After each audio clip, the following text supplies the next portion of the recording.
ओम श्री गुरुभ्यो नमः।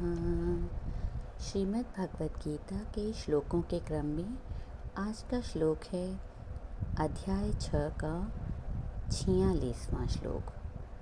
तपस्वीभ्योऽधिको योगी ज्ञानिभ्योऽपि मतोऽधिकः कर्मिभ्यश्चाधिको योगी तस्माद्योगी भवार्जुन। हे अर्जुन, योगी तपस्वियों से भी श्रेष्ठ है और शास्त्र के ज्ञान वालों से भी श्रेष्ठ माना गया है तथा सकाम कर्म करने वालों से भी श्रेष्ठ माना गया है। इसलिए तुम ऐसे योगी बनो। यहाँ भगवान योग की सच्ची महिमा का वर्णन करते हैं।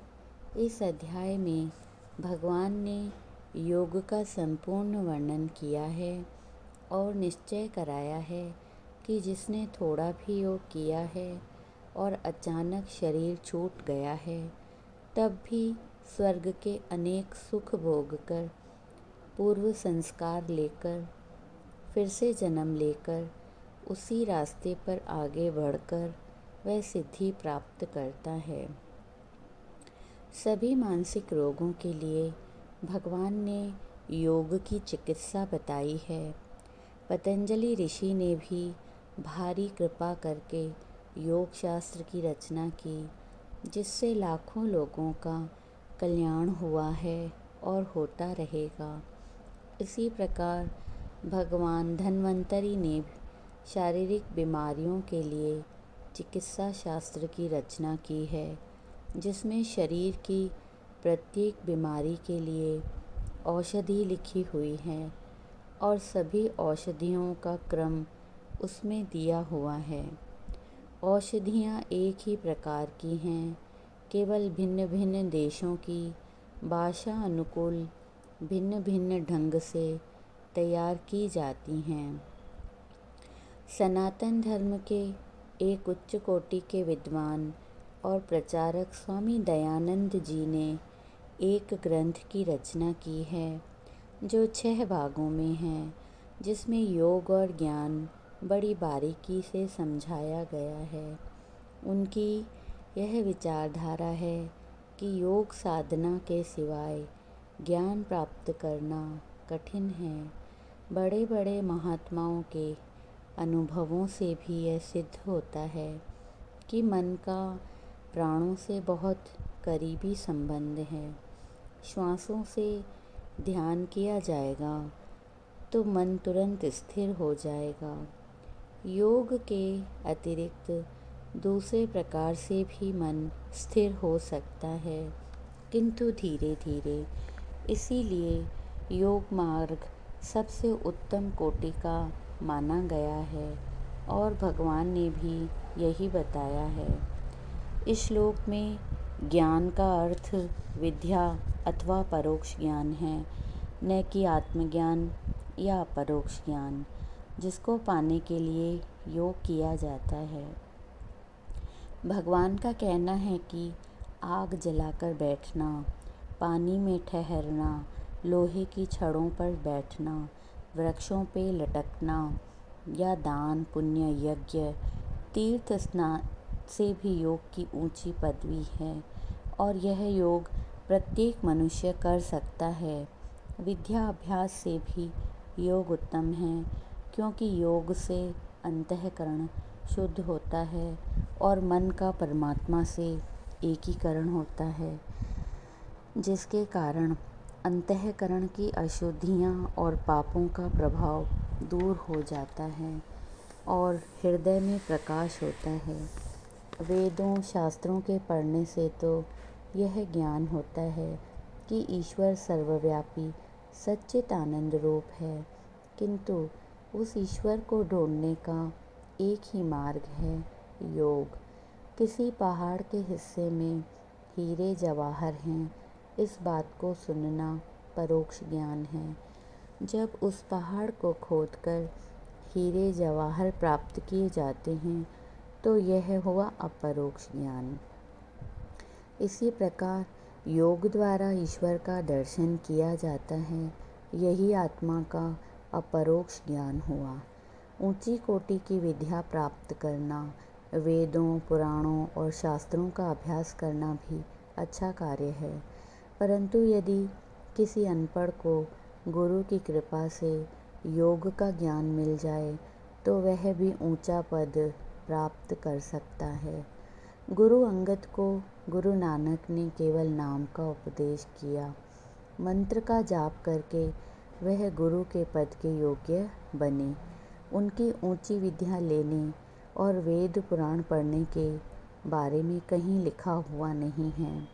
वे बिल्कुल साधारण पुरुष थे, किंतु आत्मिक विद्या ऐसी प्राप्त की जिसके आगे वेदों पुराणों की शिक्षा भी कुछ नहीं है।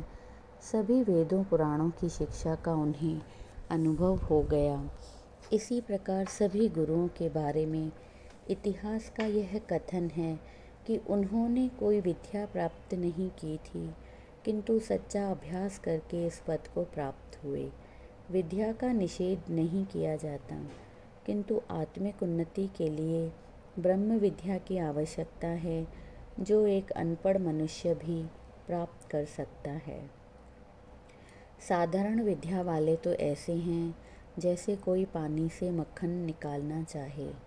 पानी के सारे तालाबों से भी मक्खन नहीं निकलेगा, किंतु एक सेर दही जमाकर मंथन करने से काफ़ी मक्खन निकल आएगा।